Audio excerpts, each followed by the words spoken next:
Hey everyone, it's CreepyBeanie and I like talking about creepy stuff and woke up. It's been too long. Sometimes I feel like I'm living it on Jupiter because I literally I literally feel like I cannot get everything done in one day. It's just like the minute I get out of bed, I am doing like 50 tasks. And so like I need the whole day to record. I think a lot of us can relate to like constantly being on go. So it's really difficult to dedicate time to the hobbies that you enjoy. And when you feel like you're never going to get around to it, you're like, then the depression starts hitting. Thank you for all of your patience. I know I just went off on a tangent right there, but I feel like there's just people out there that can relate to that. A lot of us want to do a lot of things that we love to do, but then when you have to like get all this other stuff done, it's like, when will I have an ounce of time to just have literally a couple hours to do this one thing that I like to do?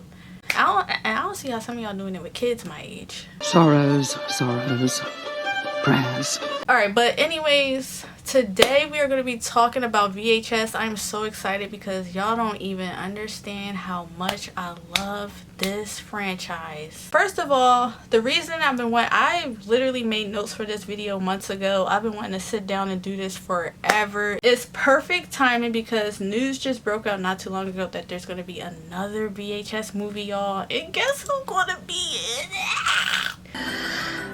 Calm down. Justin Long, is he going to be acting in it or is he directing something? Justin Long is going to be directing one of the, oh my gosh, we got Mike Flanagan. Girl, this is just what I live for.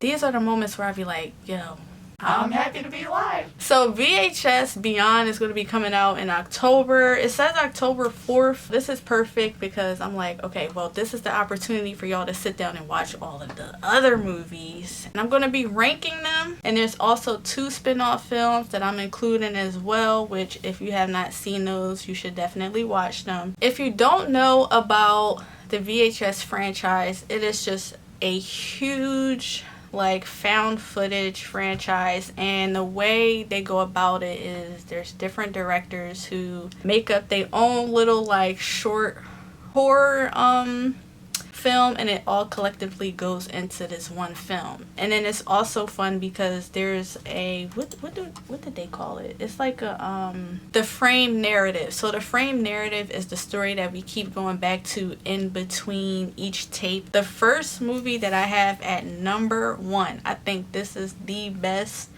VHS movie. If you don't agree with me, we're fighting. VHS 1, the first one. I cannot remember when I first sat and watched this, but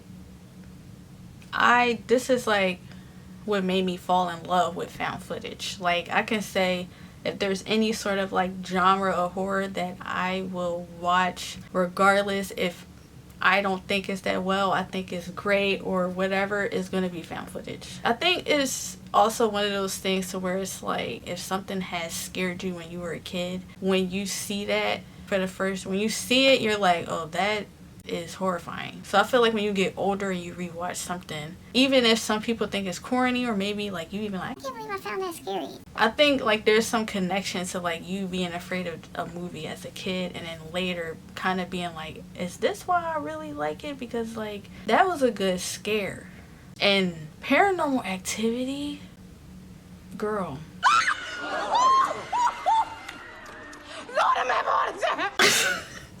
when I first watched Paranormal Activity, that kept me up at night.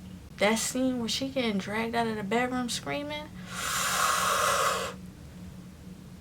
that really, man, you cannot tell me Paranormal Activity was fake. It took me a long time to believe that was only a movie because I thought it was real. But anyways, let's get into VHS. So this came out in 2012, and we have Adam Wingard who did tape 56, so that's like the frame narrative.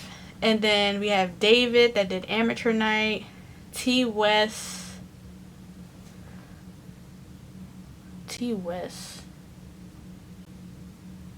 That sounds really familiar. he did Pearl. That's so crazy because I just watched Pearl and X for the first time not too long ago because I went to go see Maxine. And when I watched Pearl and I saw T West, I was like, that name looks so familiar to me, but I just don't see it. He did one of the segments on VHS. His segment was good. That was good. Okay, he did The Second Honeymoon. We have Glenn, who did Tuesday the 17th. Joe, The Sick Thing That Happened to Emily When She Was Younger. And then Radio Silence that did 10/31/98. Now, I'm not going to get too deep into all of them. All I want to say is that the reason VHS is at number 1 for me because it seemed like each segment did not miss. I think my least favorite one was Tuesday the 17th. Tape 56 was great. That was following like these burglars. They have to go in and go get something. I'm pretty sure they had to go get a videotape. And Amateur Night, girl, literally the best segment. I can't say the best because The Sick Thing That Happened to Emily. Amateur Night was really freaking good. Now I'm just going to touch a little bit more detail on this one because this was my favorite one, and this one also was the first of the franchise to get a spin-off film. So oh my gosh. And it's funny, when I first watched Amateur Night, I was like, oh, this could be its own movie. And then when I went to go rewatch, there was a spin-off film for it. So you can only imagine how hype I was. But Amateur Night follows these group of guys. They're all disgusting. They got what they deserved. And one of the friends has glasses with a camera in it. So they go to like this bar, you already know. They try and get some. And they meet these two girls. One of the girls is kind of like big doe eyes, like scar in the middle of her head. And like she's like whispering. They first show her she's so peculiar. And it's just like the way she's whispering is like freaky. Eventually she goes along with the friends. You know, they all start gathering. The dude with the glasses like walks off, goes in the bathroom, and like you hear screaming. This part was hilarious. The friend comes in the bathroom booty naked and is like freaking out. And so that's when we get back to the room and the girl is standing there all freakish. Then at one point we see her rip off dude's eggplant. She's just slaughtering him. So the one with the glasses ends up like getting out of there. And I love this scene. I think the staircase scene is like my favorite because you're like, what are we looking at right now? And I'm like, yo, what do you do? Like, do you like follow through with that so you can probably get away? Or do you do what he did and just run off? And then that's gonna make her mad. Yeah, he gets to running out and she just swoops him up, flying off in the distance, Jeepers Creepers style. When I first saw that, I was like, I knew she was a little strange, but I didn't think she was going to be a full-on succubus. Like, I didn't think she was going to be ripping off eggplants. The Sick Thing That Happened to Emily When She Was Younger. Like, this one was good because, man, the plot twist was crazy. And I love this one because it's a little tiresome now. I think we got over that wave of like when found footage films was doing like the video chat. It seemed like they was just dropping movies like that every second, because it seemed like it was so many movies doing that video call chat thing, and it's just like, all right girl, we seen it. But this was the one time I actually liked it because we follow Emily, I believe that's her boyfriend, and we just see them through like the chat and they're talking or whatever, and then we just see things progressively happen where she thinks there's like some ghost or something like that in her house, and the boyfriend is kind of just trying to like, you know, be like, you know, he's like, I don't see nothing, you know, she's turning the laptop to show him and stuff. And just progressively, you know, Emily is like losing her mind. And then it's this one part where she feels something in her arm and she's literally digging in her arm. And the sound of her just, I'm like, oh my gosh, yo, what is going on? So when you first watching it, you like, how is this going to end? And I love when a movie can make me go, I genuinely don't know I don't know what's happening. I can't even come up with a theory. Come to find out, there's some, I think it was like aliens. Like, let me make sure. I'm pretty sure it was aliens. Yeah. The ghosts were actually it was two aliens. They start removing a fetus from Emily's torso. Her laptop, I think, like falls. So we see the boyfriend still in the video chat, like, you know, what is going on? Girl, when the boyfriend goes out of frame on the video camera and he walks into the room and you see on Emily's side that he was there the whole time, I was like, the shade of it all. What? The aliens were using Emily as an incubator for alien and human hybrids. Then the aliens end up erasing her memory, and then we see her the next day. We see a badly injured Emily believes that she sustained her injuries after wandering into traffic. That one was so good. Like, I just feel like VHS is at the top because every single segment was good. At number 2, I have VHS 2. I know, you're probably like, girl, listen, I feel like with every franchise, why is it that the first 2 movies are good and then after that it's like, wow, this is garbage? Like, I just feel like that about every single franchise that I watch. It's almost like that third one is like, all right, the second one actually made more money, so let's see if we can get more money with this one. That's just how it always feel, and you can tell it's just not delivering. So I feel like when you get to a third movie of a franchise, it's like, I dare you to do better. This seems like the money grab of the group. So I feel like every time I watch a franchise, the first 2 movies are always going to do it for me. And then I get to the third one and I'm like, I don't know, Chief. This is not good to me. Come on. Fast and the Furious. Too Fast, Too Furious. Now, Tokyo Drift, actually, I kind of like that one. It's always going to be the first 2 for me. And then after that, any of them can go any kind of way. But the second movie came out in 2013. We have Simon Barrett that did Tape 49. Adam, who did Phase 1 clinical trials. Leonardo Sanchez and Greg Hill, A Ride in the Park. Timo and Gareth, who did Safe Haven. Jason Eisner, Slumber Party. And again, this one was also another one I feel like just had no misses. Like, it just all was good. I think the least favorite for me might be Safe Haven. Phase 1 clinical trials is definitely up there with a favorite of mine. It's giving us that first person POV. I love a good POV moment.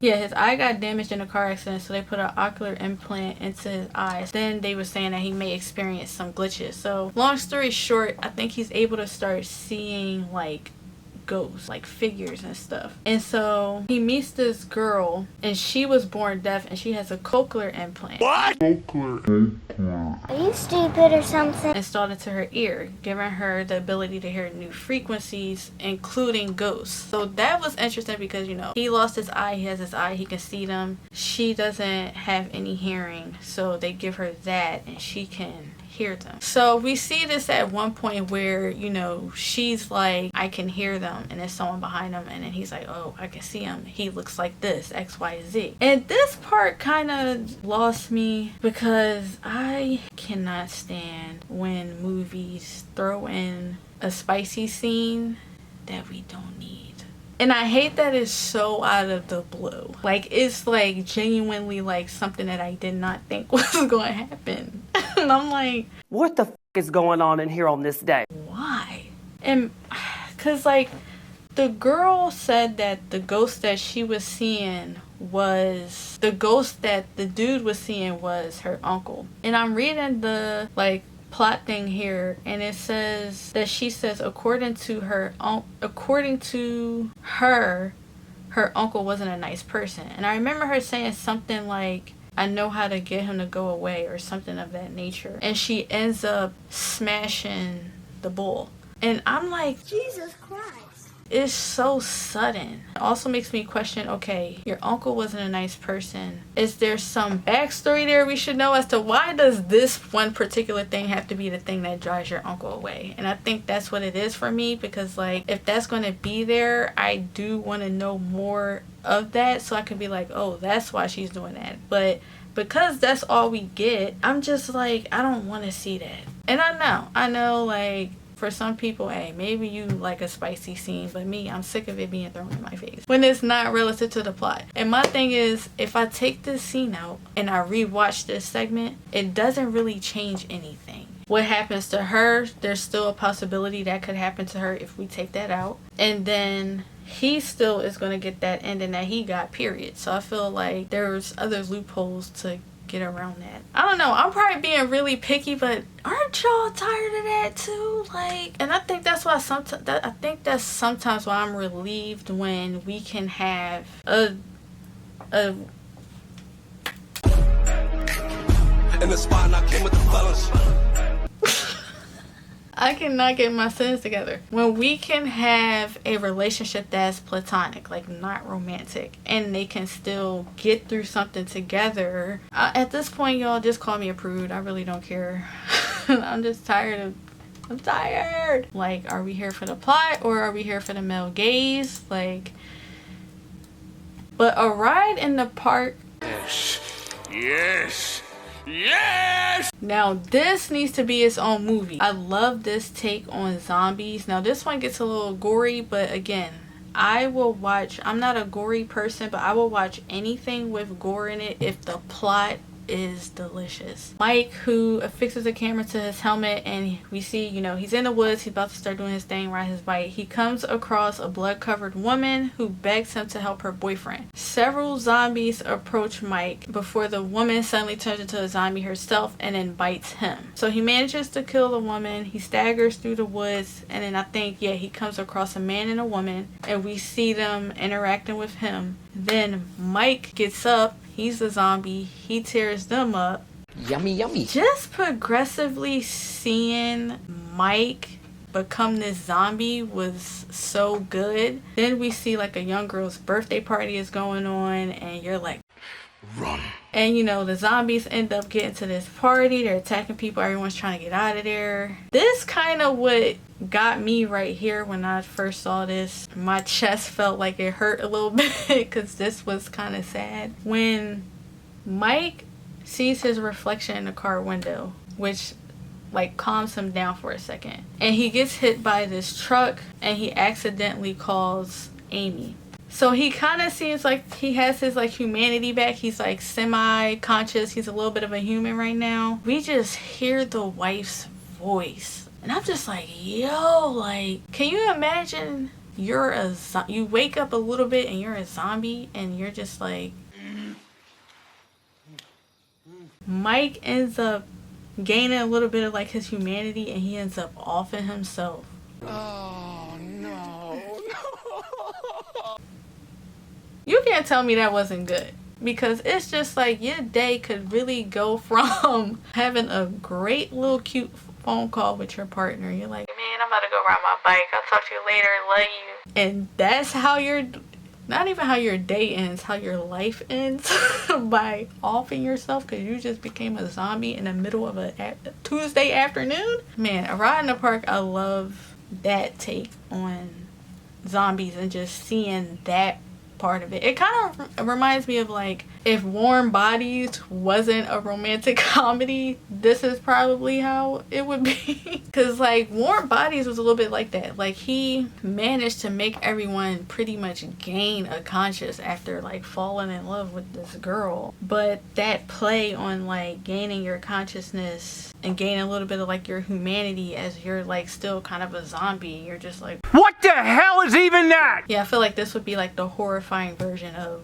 Warm Bodies a little bit. And then the next one that I really enjoyed was Slumber Party. This one is like so funny and still able to like give you a little bit of that creepiness. Also, Slumber Party got a spinoff that I'm also going to mention called Kids vs. Aliens, and you can see some of the things that they kind of revisit in this segment. The acting with the kids was so funny. It's one part where like the girl's brother, like her little brother, they're having like, he's having a sleepover with his homies, and like one of them is like, you know, the girl and her boyfriend is like recording him, and they're like, oh, we got this on camera, you know, blah blah blah. And like, you know, they all being loud, they start waking up his friends or whatever, and they're like, yo, were you? And then eventually like that's where like all the like what happened? I think all the lights end up cutting out, and like, was it like a noise?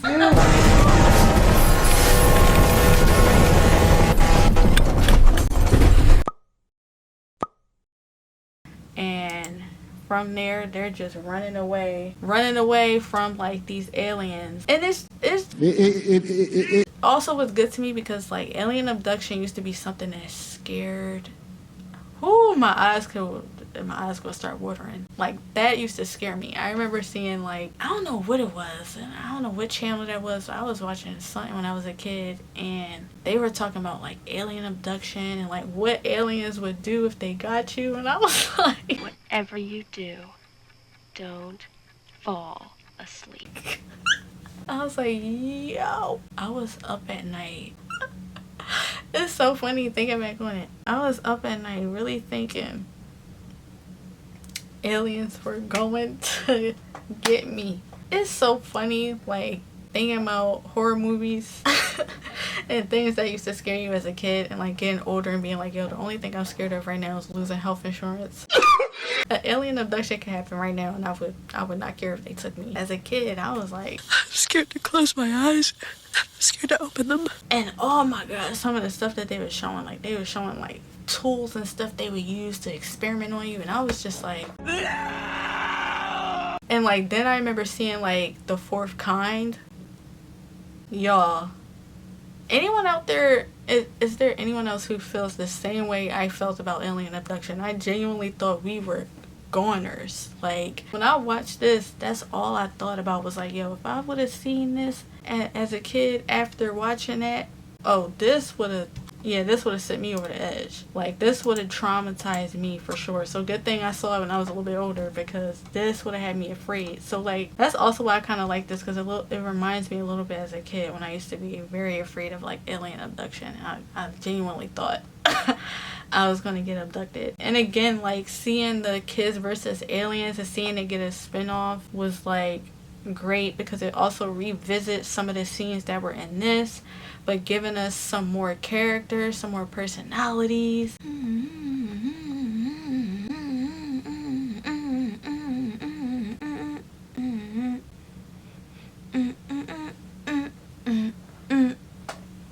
I am so fried right now. I literally cannot talk. And my shoulders are not relaxed. Kendrick! Drop another diss track. And my life is yours. Ooh, you had to be there for that. I can't wait till my nephew get older and I'll be like, man, yo, I remember when you was like, what, 5 months old? Kendrick, drop the diss track. I gotta tell you, it was perfect. So at number 3, I have VHS 99. You know when you decide to watch a franchise, and honestly, I feel like if it's more than 4 movies, I am like,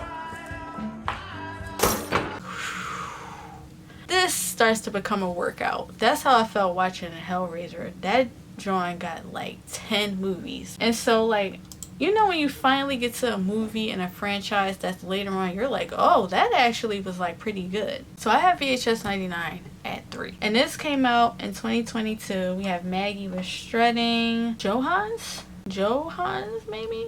I could be wrong. With Suicide Bid. That one was good. Flying Lotus with Ozzy's Dungeon. Tyler with The Gawkers. And then we have Vanessa and Joseph Winter with To Hell and Back. That one was just... And this is where, again, I feel like it goes back to each segment just didn't miss. Straight bangers. Suicide Bid. I remember, I think it's still on my channel. I remember that's when I kind of was trying to like stream, and I ended up watching this franchise and I bought this movie up, and Suicide Bid was so insane to me because first of all, claustrophobia, oh my gosh, literally just like maybe 2 weeks ago I was taking the train to work and the train stops, and where I was at, I ain't trying to disclose nothing, but I was at this one street and the next street was all the way, like, it was like some time. We stuck for a couple minutes. I'm like, okay, this is nothing. 10 minutes go by. I can feel the train closing. And I was like, all right, calm down. It's funny because I'm like this, but inside my head, I'm like, And like, I'm just like, oh my god, what if a train just comes in like on some final destination? Ever since I saw that, I do not like when trains stop, because I immediately think about that scene and I'd be like, brain, please don't do this right now. So I just really know what it felt like to start feeling claustrophobic, and I was just like, what if I gotta get off this train and run? The next stop is like, I'm not gonna be able to make it, because if another train comes on the tracks, I'm done. I literally need to turn my brain off sometimes. But anyway, like, they did a great job with that. So like, that's also why I put this one at the top, because that's just a fear of mine. And it follows this girl, what's her name, college freshman, yeah, Lily. So she's trying to join this like Beta Sigma whatever sorority on her campus, and she has to perform this suicide bid. The sisters reveal that it is meant to recreate an urban legend wherein another freshman, Gilton, was there to commit the same deed to enter the same sorority 20 years earlier, only to be forgotten by her classmates for a week. Now, the hazing ritual, she had to spend a night in the coffin. She had to spend the night in the coffin in order to be welcomed in this sorority. So I'm like, how desperate are you? Girl, they told her she had to stay in the coffin. I remember it being something crazy. I think she had to stay in there for like 5 hours. Man, she was just stuck in this coffin, and like, they gave her this like lunchbox, and it was supposed to be like used for emergencies. And when she opened it up in the coffin, all these spiders came out, and you can hear them laughing. Then eventually this storm happens, and like, the coffin floods, and like, it was just bullying to the extreme. I was just like, bro. And then eventually, like, you see them get their karma or whatever, and I just thought that was good. I thought the gawkers was also great. These boys, they end up, you know, the gawkers, they was like watching their neighbor, whatever, they think she's like cute or whatever, and one of the boys gets an opportunity, long story short, to go in her house and do something like with her camera, like she needed help with something. And so his brother and their friends are like, oh, you can go in there and put a little webcam situation there so we can see her. And he doesn't want to do it, you know, he's like, you know, nah. But they end up coercing him into doing it. Like, he ends up, you know, when he gets over there, he puts the, you know, spyware in there. They're like waiting for something to happen. Eventually something happens. She's undressing. They're looking at her through the webcam and stuff, and she eventually, yeah, she was a Gorgon. And so she leaps from her window to their house, breaking into Dylan's room, and starts attacking everybody. Yeah, she ends up turning the little boy, the one who went over there to stone, even though he was trying to be apologetic. And then she ends up getting the Dylans too. Ooh, that one was good. That one was because I was not expecting her to turn into no dang Gorgon. And I think to hell and back, I just love the acting in this one. It felt like I wasn't even watching VHS. It felt like I was genuinely watching like something that had its own movie. So we follow Nate and Troy, who've been hired to reveal what has been a coven of witches. Their task is to film the witches performing a ritual. And despite agreeing to the film, Nate, he feels skeptical that the ritual may be a prank. The witches performing the ritual tell the duo that while they call to Ugaban, they will not actually summon it until the stroke of midnight on the new millennium, where the veil between earth and hell is at its thinnest. So as the ritual begins, Fergus, an uninvited demon who has disrupted the coven's ritual before, makes his presence known. As the witches attempt to cast it out, Fergus brings Nate and Troy and drags them underneath the witch's altar. So they end up being in hell. And it was so crazy to me. And I was just like, yo, I don't know, like, I'm not religious, but it's always interesting to see things like this play out in movies, because I'm like, what if there is some kind of possibility of that happening? That is truly insane to me. And they end up coming across what was her name, because she was like so great, Mabel. She decides to help them escape. She agrees to do it in exchange for the two of them to write her name in the witch's spell book. Nate and Troy also remember how the witches told them the veil between earth and hell is at its weakest at midnight. So that's where they're trying to go. so they can return to Earth. They only have a few minutes to find it. Now, Mabel was so good with this acting, and like we just see them kind of traveling through hell and trying to get to this point, but then eventually they do end up, and that's right, Nate ends up possessing Kirsten's body. Furious that their ritual has failed, the witches kill Nate and Troy before arguing with one another about what went wrong. And then a dying Troy uses his blood to write Mabel's name in the book. This one was good. Yeah, VHS 99 is definitely 3 for me. It just has so many that just like didn't miss.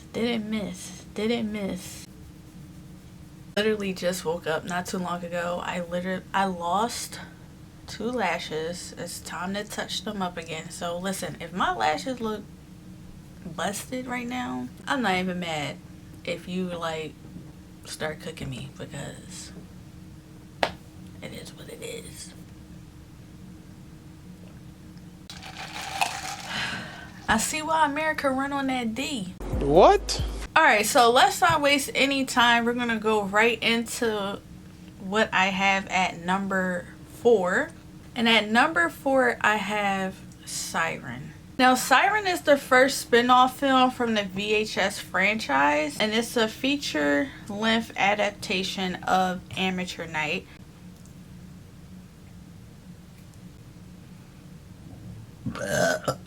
So, in this film, Jonah tags along with his brother, Mac, and his friends, Rand and Elliot, for his bachelor party. Now, after what seems like a drag of a party, Jonah encounters a mysterious man in a club who leads them to where the real party is. So, Jonah ends up encountering the Siren.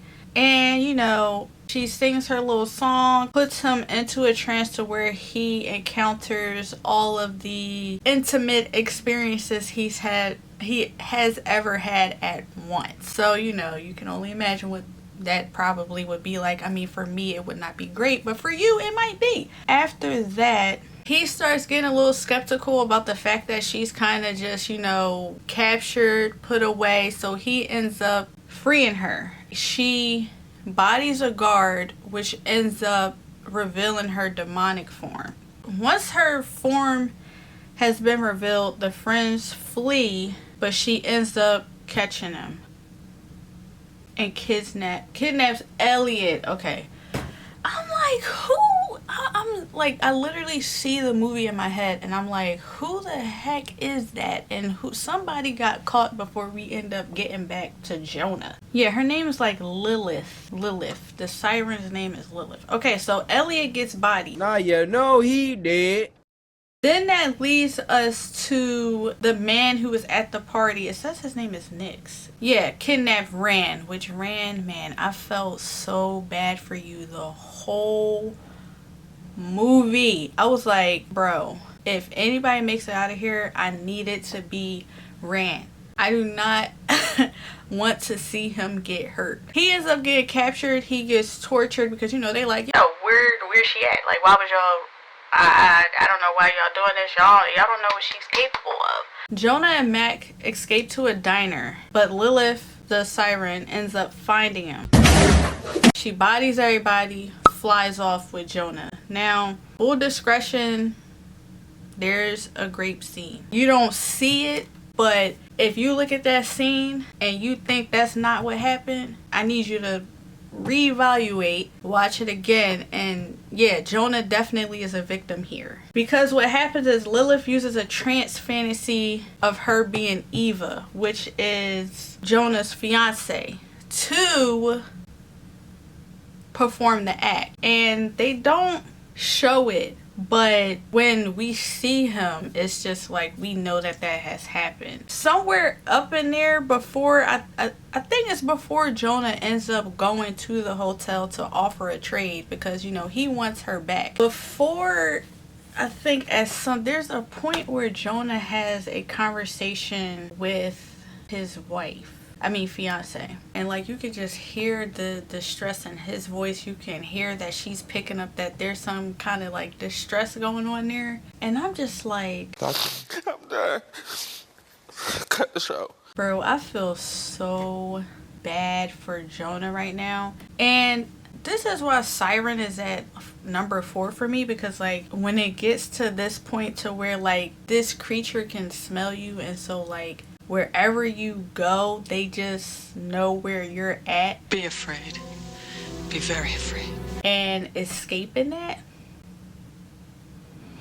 I don't know if that's going to be really possible, Chief. So when they arrive to the church to do the switch off, Lilith arrives and Jonah tells her he will let her go if he and Rand can leave. Lilith kills Nyx and his henchmen, and then Lilith releases Jonah with a kiss after Mac is killed. So everybody gets bodied except for Jonah and Rand. Fast forward. Now this is where Jonah messed up for me, because why would you let her go? Why would you let her go?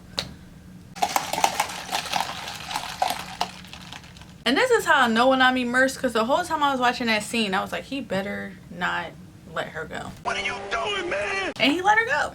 He let her go. So we fast forward 1 year later, Jonah and Eva, you know, they celebrating, and after Jonah blows his wife back out, Nice. he goes downstairs and sees his wife is on the couch, sleep. Oh, honey. Girl, security. So I'm like,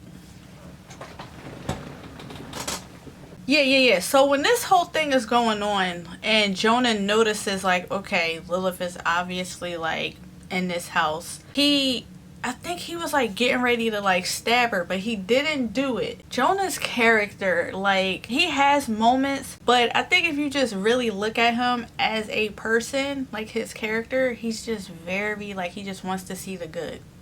And that's dangerous. He wants to see the good in people. It's literally why he keeps making some of these decisions, and it is like not working out for him. Jonah just, you had too many opportunities, bro. Even like his first bad decision was letting her out. I get it. Like, I get it. However, you're in a club. The club that y'all walked in was already giving weird vibes. So when you get back there with her, I mean, I don't see why you were shocked. They do show her, and she might, I could be lying right here, she might have been chained up, which could have sent him over the edge and been like, Do they got this girl captive? but however, that's not your place, buddy. Like, you should have called the police or something if you really thought like she was in danger, because then you done let her out. Even like with her, like, we just see a little bit more of like just the airiness of her. We also get to see like her actually be a siren and like use her voice to her ability, and like, you know, how she used it to capture her prey. So I enjoyed seeing more extension on that. He gets a bad ending. He got the same ending as Justin Long at Jeepers Creepers, man. Got swooped away and flown off into the distance, and the wife is just like, what the fuck? I thought Siren was, it definitely deserves to be in the top 5 for me, because like I said, I love Amateur Night. So finding out that it got a spin-off, I was like, I am definitely watching it. My expectations were met. Like, I'm pretty sure there's probably a way like you can watch these in a certain order, because what it seems like, Siren happened first and then Amateur Night happened. I mean, there's a possibility VHS could have happened first, but in my mind, Siren happened first, because he captures her, she's in there, Jonah sees her, he frees her, and then after that she's locked in on him, finally gets to him. We know how that probably ended. When we think about Amateur Night, she's just out and about at this point and just kind of like praying for any dude that she likes. But man, I liked this movie a lot. If you've never seen it, I definitely recommend it, especially if you've seen the first VHS movie and you're familiar with Amateur Night. Like, go watch Siren. Let me know what you think. I feel like based off of like Amateur Night and then watching this, I think Siren held up a pretty good expectation. I would have liked just one change. I would have liked if we still shown the ending with Jonah, but then ended off with how she got into the club, and it don't even gotta be anything crazy, because I'm just like a huge fan of like when movies revisit, like when the timeline starts connecting. kind of like Jeepers Creepers, which one was that, like 3, where we get to the end of the movie and the boy gets on the school bus and it's like his school team on the bus is like saying this chant. It's the same chant that they were saying in Jeepers Creepers 2.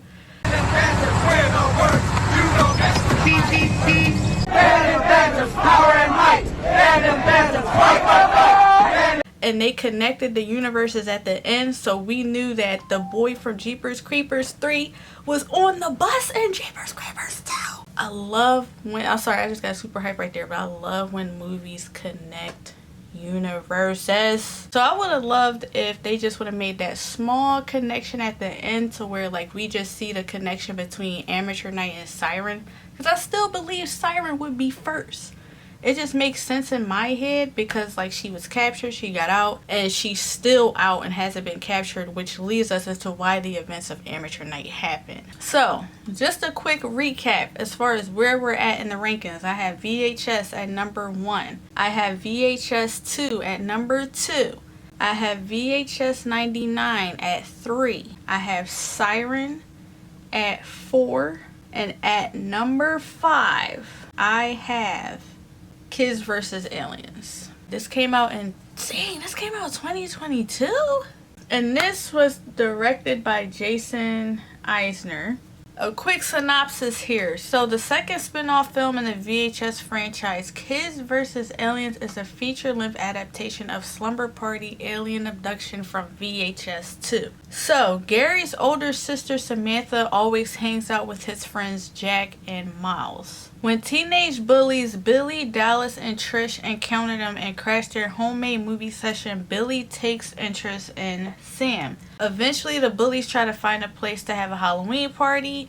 Taking advantage of Samantha, Billy uses romance to finesse her into letting him throw the party at her parents' house. I thought it was so weird that like the bullies were just I don't get that. I don't get being romantically involved with someone that bullies your siblings. I feel like the real fun happens when the Halloween party gets going, because Gary and his friends, they end up getting a video of Billy and one of the other people he hangs out with in Sam's room, and they're kind of like talking about her and stuff, just saying all types of like mean stuff. So Gary exposes them. The aliens busted the party. So after some of them got captured, Sam puts on a scuba suit. She ends up swimming underneath water to the alien spaceship submerged in the lake behind her house. Like I was just saying, alien abduction scares me to death. Like, Sam witnesses the aliens using a slime pit to melt Trish. Another type of slime mutates Dallas into a creature with bladed claws. Armed with the unusual sword she found, Sam slays several aliens to rescue her brother before he can be slime. So Sam, along with her brother and his friends, return to the house to discover Billy locked himself safely inside. Oh, brother, this guy stinks! Yeah, so it's at one point where like they all seek shelter in the barn, and then Billy, who also went to the barn to hide, suddenly takes Sam hostage with a sword, and the 3 boys attack Billy so Sam can get out of there, but then Billy ends up like stabbing one of the kids, yo. I am so sad. I am so very, very sad. Like, my chest hurt from that. I'm just like, yo, like, Billy, like, this is a child. Miles tends to Jack. Dallas's sudden arrival scatters Billy, Sam, and Gary. So Billy ends up getting bodied by Dallas. Yeah, so for their grand finale in the film, they made this like fireworks thing. So the kids used that as a way to try to get the aliens to kind of like, you know, pull that up into the sky, destroy the spaceship, which it does work. And then eventually we see, I think, yeah, more aliens like surrounded them, but then armed forces come in, body the aliens, and then grabs the kids, and off they go. I just really enjoy just seeing this become a spin-off, and you know, like I just keep mentioning, more personality, more character development, more just relationships going on. We are making it through. This is so many movies. At number 6, I have VHS 85. I know some of y'all probably might be like, sis, that's a little high up on the list. I'm gonna tell you why I don't think so. We have some familiar people. David Bruckner, which I believe I mentioned him, right? Like he did Amateur Night. Yep, he did Amateur Night. Oh, he worked on Hellraiser. He worked on the 2022 Hellraiser. He worked on Siren. Oh my gosh, he worked on The Ritual too. Okay. Your name is going to be forever locked into my brain because I'm just realizing he worked on a lot of movies that I watched. The Ritual was great. Sensational. We also have my man, Scott Derrickson was in here. I love you. VHS 85 was so good. This was the most recently released one that came out last year, 2023. We have David Bruckner, who did Total Copy, Mike P. Nelson, who did No Wake, Gigi Saw Guerrero, hopefully I'm pronouncing that right, who did God of Death. Natasha did, is it TKNOGN? And then Mike P. Nelson, who did Ambrosia, and then Scott Derrickson, who did Dream Kill. The frame narrative for this was good. The frame narrative for this was good. I think I'm gonna just leave it at that because I do tend to go so far off. I noticed that when I'm editing, I go so far off topic. Y'all don't even understand how much I have to take out because I am going off. This is not one of the top ones I want to sit here and go into detail about, but all I'm gonna leave at, it was phenomenal. It was a great frame narrative. Loved it. Then we have yes. If y'all don't like VHS, I'm sorry, I'm getting excited. 85, I need y'all to reconsider this, please. First of all, like I said, frame narrative. No Wake by freaking Mike P. Nelson. I don't know what he had in his coffee when he sat down to do this, but whatever it was, I need some of that so my creativity can flow. That was so good. And we follow these couple of friends. They going out, they travel in an RV to a camp at a lake. Ignoring signs that warn visitors against swimming, they like, It's definitely a no for me, dog. and so they enter the water on a boat while Anna and Jared stay behind. So they're water skiing, whatever. They get shot by, sniper girl. Moments later, they all regain consciousness. So you see them getting sniped. One of the girls' jaw that was one of the girls, right? They don't say who, but I'm pretty sure it was like one of the girls' like jaw completely blown off. Like,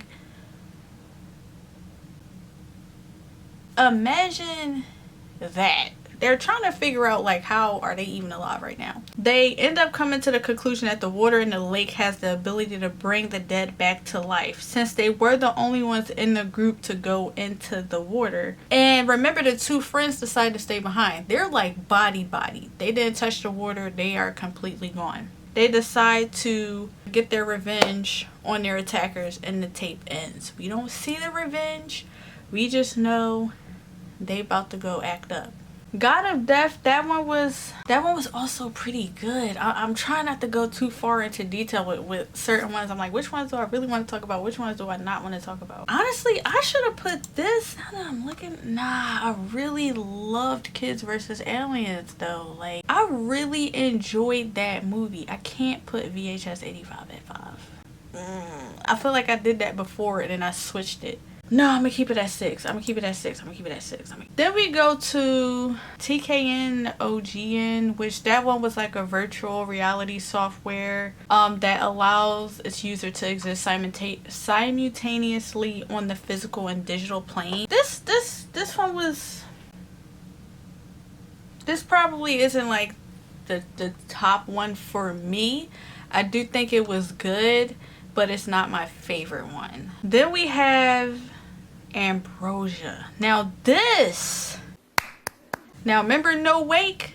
No wake is connected to Ambrosia. So we have this family that is hosting a celebration in honor of their teenage daughter Ruth, who films the occasion with her cousin James. Ruth's young relative Adam shoots her with a water gun, which he reveals was given to him by a lady in an RV that is seen speeding off. First of all, I think this was a small detail I missed, and there was another detail that I missed. In the RV. Because if you catch this, which my brain probably like drifted for a second and came back, I'm pretty sure you could recognize the RV. Even if you miss this right here, there's another part where you see she was the one who did it. The family reveals they are celebrating an old family tradition where it's a rite of passage that they have to body 7 people. Ruth, she has to complete this rite of passage, so she got to go body 7 people. So she produces a recording of a killing spree in which she bodied 7 people at a lake. Police sirens are heard as officers surround the family home. The family rushes to fight back, arming themselves with guns. Ruth's mother reminds her to ensure she is not taken alive lest it brings shame on the family. So the police raid the house. They shoot Ruth's family. Ruth bodies herself but remains alive. She is arrested. And of course, it was the one thing her mom said, don't do. And that was her karma. That's what she get. The video then reveals that Robin, one of Ruth's victims from the Lakeside Massacre, filled the water gun with water from the lake and gave it to Adam. I love when we can have that connection right there. I might have to put this at number 5. I don't know. I might have to do a little switcheroo last minute. Bop after bop after bop after bop. And then my one and only Scott Derrickson, when I saw his name was on there, I said, I'm in for a treat. And this is good. You know why this is good? Because this is connected to the universe of the Black Phone. They even like mention the little girl in the Black Phone who had those like weird, like, what was she, like dream? Or she had like a psychic ability. Remember, that's how they found her brother. And so like they even mentioned her. And this is just like great because I believe there's supposed to be another Black Phone film. We get a POV of a killer who enters a woman's home, ties her up, bodies her while she's on the phone with 911. So we have the lead detective Wayne, who recognizes the scene from a previous video of a similar murder. Another video shows the killer entering another home, fighting the man inside and bodying him as well. The police come to the house and Wayne tells Bobby that he had already seen the murder on a tape he received earlier. So Wayne investigates and finds out that Gunther, is it Gunther? Bobby's son is the one sending the tapes. So of course now the police are like skeptical. They like, well, Gunther, obviously you might be the killer. Gunther claims he saw the murders in his dream and that they were being recorded on the tapes. So he sent them to the police to warn him. So of course, you know, Detective Wayne, again, skeptical. Bobby explains that their family has psychic ability to see the future. Gunther's cousin Gwen, who is the little girl from the Black Phone, had similar dreams when her brother was kidnapped. We find out that Bobby has a connection to all of the victims. So when Wayne ends up pleading for him to tell the truth, Bobby shoots him and enters the house to finish off depicting Gunther's dream. So you already know what that means. So Bobby returns to the station and encounters Gunther, who has a realization that his father is the one that's bodying everybody. Oh no! Oh no! So Gunther shares that he had a dream depicting the outcome of the situation. The police arrive and Bobby easily takes them down, only to get bodied by Gunther. But this one was just good again because if you've seen the Black Phone, you know what they're talking about as far as his psychic abilities.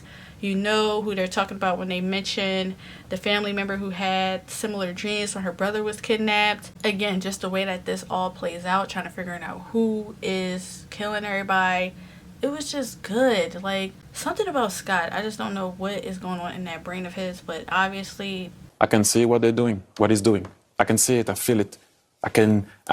He's cooking. I just loved this segment. And then we go off to finish the frame narrative, which, go watch that frame narrative, man. That was good. You know what? I might have to put VHS 85 at 5. We're halfway there. Looking good now. Nothing's gonna get in the way.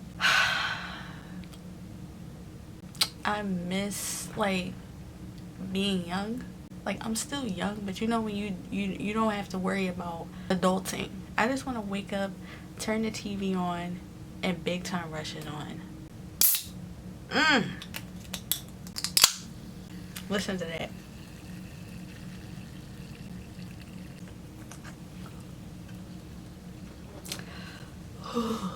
I might switch my ranking again, because I definitely want to switch 85 and Kids vs. Aliens. I just recalling everything, I'm like, I have to put VHS 85 in the top 5, bro. I have to. Okay, because this is what I'm struggling with. My initial ranking was to have VHS Viral at 7 and VHS 94 at 8. But VHS Viral, like, it's so weird not seeing me with lashes on. I forgot I took them off and I just looked up and I was like, Who are you? I don't know. I just didn't think VHS Viral was strong. However, I really do love that one segment. So I'm like, do I love that one segment so much that I would put VHS Viral at 7? I think I'm going to keep my ranking the same. I think I'm going to keep it the same. I think I'm going to put VHS Viral at 7 and then VHS 94 at 8. Like, let me see the segments for all of this. Empty Wake was good. Storm Drain, that was the Ratman one. Holy hell, I didn't like the frame narrative. I already know I didn't like that. And then the subject with the mechanical spider legs. Yeah. Oh man, hold on. The subject was good. The subject was a good segment. Hold on. I do feel like 94, if I had to say which movie had better segments, it probably would be 94. Even though, like, I'm being a little biased with Viral because I think that one segment was really good out of, like, all of those. And it's not like the other one, like Dante the Great, I probably would say that was alright. Like, I was like, okay. Alright, y'all, I've been thinking about this way too long.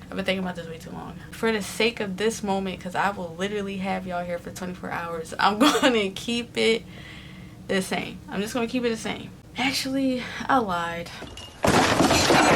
Alright, let's just get into, like, why I'm struggling with this. Okay, so initially I had VHS Viral at 7. I feel like, and this is why I'm struggling, out of the whole entire franchise, for VHS Viral to be the third movie, it definitely fell through. Because there's movies after it that are actually good. And I feel like, again, if you're going to be dropping, like, that third movie, it needs to be compared to the other two that came out before VHS Viral. So, like, I really feel like for it to be a third movie and to have to be following these other two great movies, it was not good. So, like, I'm also holding Viral up to a higher standard because you are the third movie. Now, for VHS 94 to be a later movie, it was actually good. Because sometimes you start thinking, oh, they done made a gazillion movies. By the time we get to that movie that's all the way down there, it's not going to be good. I think I'm going to put 94 at 7 because it's a later movie. I feel like for it to be a later movie, it withheld a pretty decent standard. So VHS 94 came out in 2021. So you have Chloe, who did the Storm Drain, Jennifer, who did Holy Hell, Simon Barrett did the Empty Wake, Timo, who did the Subject, which he was in a previous one. I think Simon was in a previous one too. And then Ryan Prowse, who did Terror. Now, I did like the empty wake. This might be one I could actually touch a little bit more like detail on. We followed a woman named Haley. She is assigned to host a wake for a man named Andrew Edwards. So his family have requested that the service be video recorded during the whole night. Haley's boss Ronald and another assistant Tim leave the building for the night, leaving Haley to pass the time. So huge thunderstorm comes in. You already know, power flickering, things get a little spooky. So she starts hearing a strange noise from the casket. So she calls the dudes that just left and was like, I think he's still alive. He's, telling her, hey, it's normal for dead bodies to be releasing gas and, it ain't nothing. A strange man identifies himself as Gustav and claims to be a relative of Andrew arrives to the wake, during which Hallie allows him to pay his respects. After uttering an apparent incantation in Hungarian, Gustav thanks Hallie for the opportunity and leaves. Sometime later, Sharon reveals to Haley that Andrew had unalived himself by leaping from the roof of a church while he was shouting gibberish. The power cuts out again, complete darkness, all you hear is noise from the casket. So at some point the casket suddenly starts moving around in her direction and terrifying her. Hallie's trying to dip out. She discovers the front doors are chained shut. The casket tips over, opens, empty. So hiding behind the casket, Haley finds Andrew's head. Haley is able to temporarily distract Andrew by playing viewing room music with a remote control, but Andrew's functional eyes lock onto her, allowing the rest of the corpse to find Haley. A tornado comes, strikes the funeral home, the camera cuts out. Haley is seemingly possessed by Andrew's spirit, rises and crawls through the window and into the surrounding area. That was good to me. Can you imagine being in a scenario like that where you just keeping an eye on a casket for a week and that joint start moving? Hey, listen, I quit. The concept of this one was Simon did something else. What was another segment he did? Simon is working. Okay, so he produced and was a writer for Tape 56. He was a writer for The Sick Thing That Happened to Emily when she was younger. Oh my god, he was in the ABCs of Death. Q was for Quack. Too bad oh my gosh, I despise the ABCs of Death. I hate that movie so much. He was a writer for Tape 49. He was a writer for Phase 1 Clinical Trial. And then this one he directed and he was writing. So man's just all over VHS too. I love when I watch stuff and I'm like, oh my god, I really love this. I really love this. I really love this. And then I look into the director and I'm like, oh, well, that's why. Because you are the one that's writing all the ones that I like. The subject was good. This man wakes up and his body is gone and it's replaced by mechanical spiders.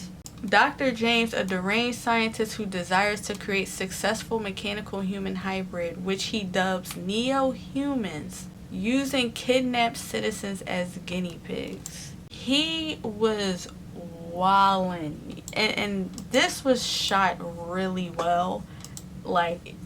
It looked so good. The one who did this was in another one too. What's his name? Timo. He directed a segment on... What? Wait, hold on. But it says he directed a segment on ABC of Death. Hold on, y'all. I'm super nosy. I gotta see. So T West, him. Oh, so there's a few VHS people in there too. But see, I don't like ABC of Death because this one segment completely ruined the movie for me.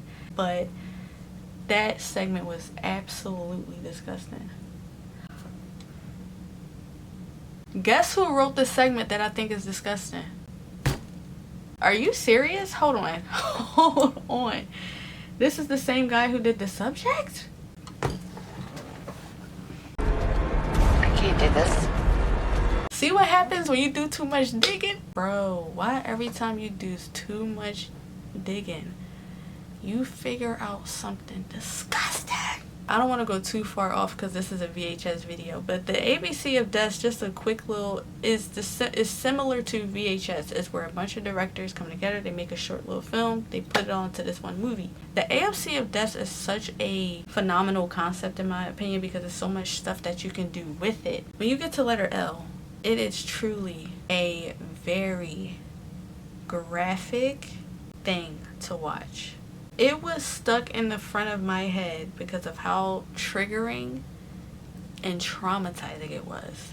I remember turning off the rest of the movie because I was like, I'm scared I'm going to come across something else that's like this and I'm not going to be ready for that. And I'm laughing because like, that's just what you do when you're uncomfortable. I was making a video about movies that I would never watch again, and this was one of the movies because I said this segment was just, what?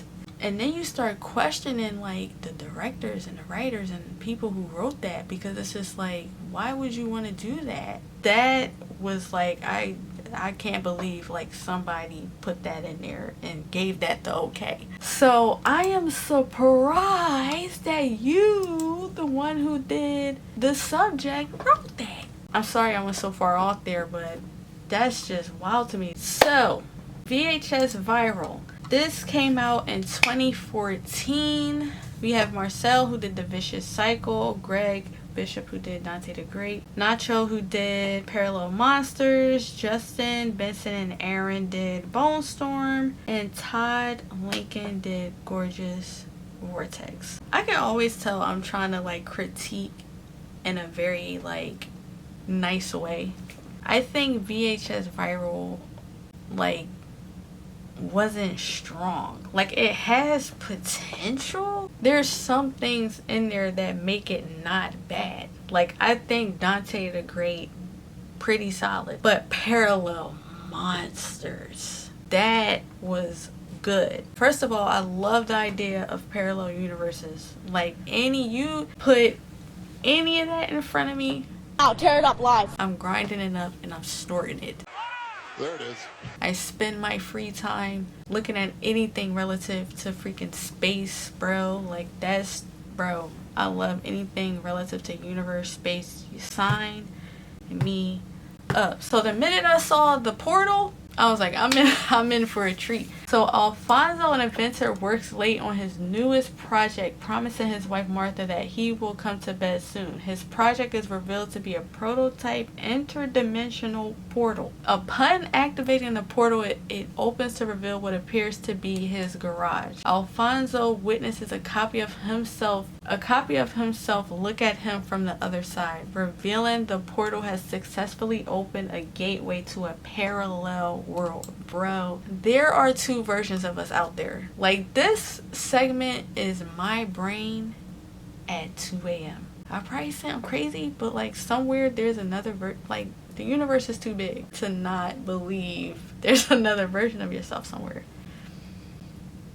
Two versions of Alfonso cautiously greet each other, overcome by curiosity, and discover that they appear to be completely identical. They decide to trade places, yo. Can you imagine being in this scenario? This is definitely something I would do. This is one of like the one things in life where I would be the one getting screamed at from the TV, the other person like, don't do it, and I'm like, I got to. They decide to document each other's worlds for 15 minutes. So Alfonso explores the alternate version of his house. It would seem that the two worlds are exact mirror duplicates. So Alfonso encounters the parallel version of Maria, who introduces him to two men. In the living room, there's some corn in the background. And this is where, like, you know how I was saying with clinical trials, how I felt like that one scene was super random? If you're gonna be doing something that has stuff like this in it, this was written to where it works in the plot. When you see that he's in their world and she introducing them these two dudes and there's stuff going on in the background, you like. Then you see that playing in the background and a sack of organs is displayed center of the room. The parallel Marta prompts Alfonso to perform a ceremony with the two dudes. Disturbed, Alfonso leaves the house and witnesses a large blimp with an inverted cross that blares demonic chanting, revealing that the two worlds hold different dominant religions. When he attempts to record the blip, he gets spotted by the two dudes who chase Alfonso before catching him. Their eyes and mouth turn bright red, and one of the dudes takes his pants off. What was that?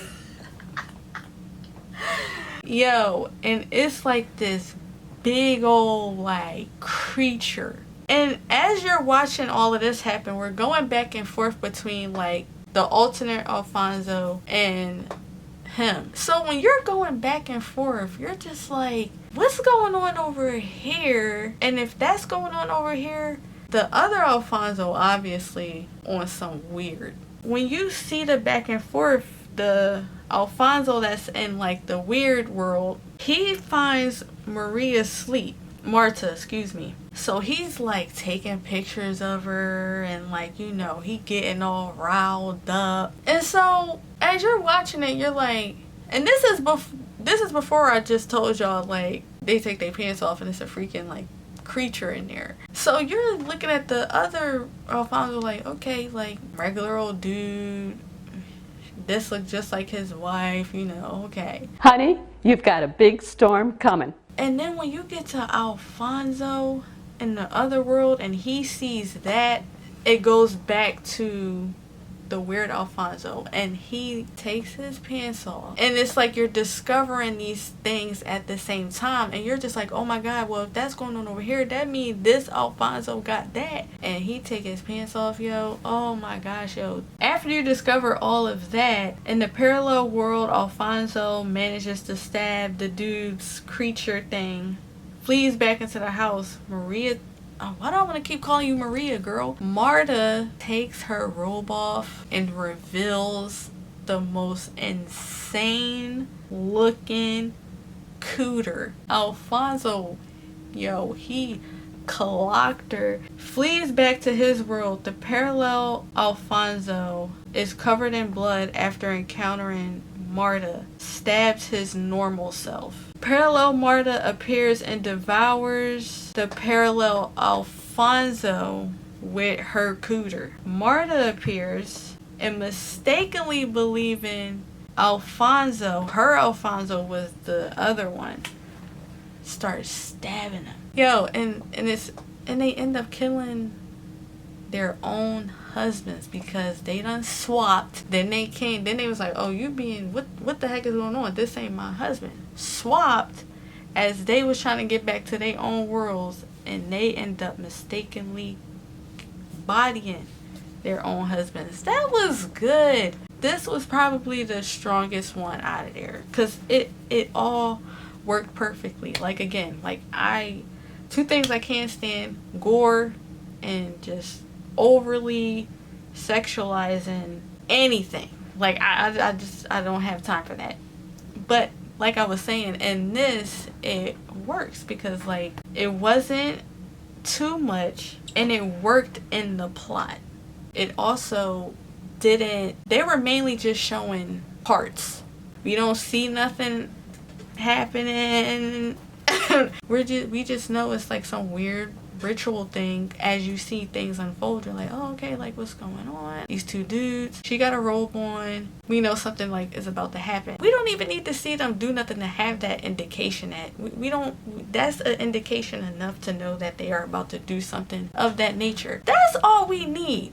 That's why this works. I don't need to see them do it to know that it's happening. Stop putting these scenes in there if it does nothing for the plot, especially like when it gets weirdly violent, because then I'm like, okay, like that's weird. Gosh, I'm sorry y'all, I'm just so tired of it. Here we go. Here's my final ranking because I made 2 changes.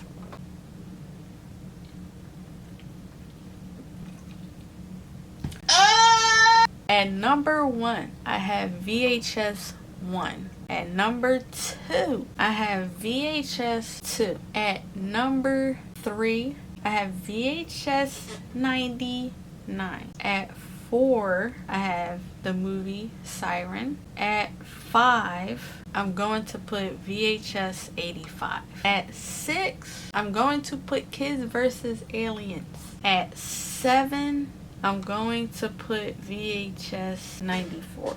And at 8, I'm going to put VHS Viral. I am so curious about everyone else's ranking.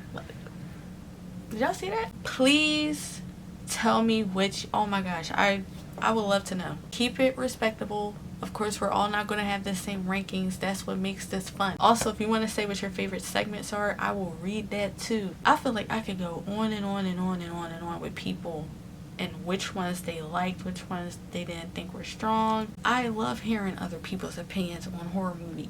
Also, have you watched the movies? If you've never watched the movies, I'm so excited for you to watch them so you can like see just some of those little connections between the movie and the segment. I had so much fun like revisiting these movies and like sitting here and talking about it. So if there's more rankings you want me to do, let me know. It definitely is going to take some time recording and editing, so expect those videos to be longer, like uploaded longer.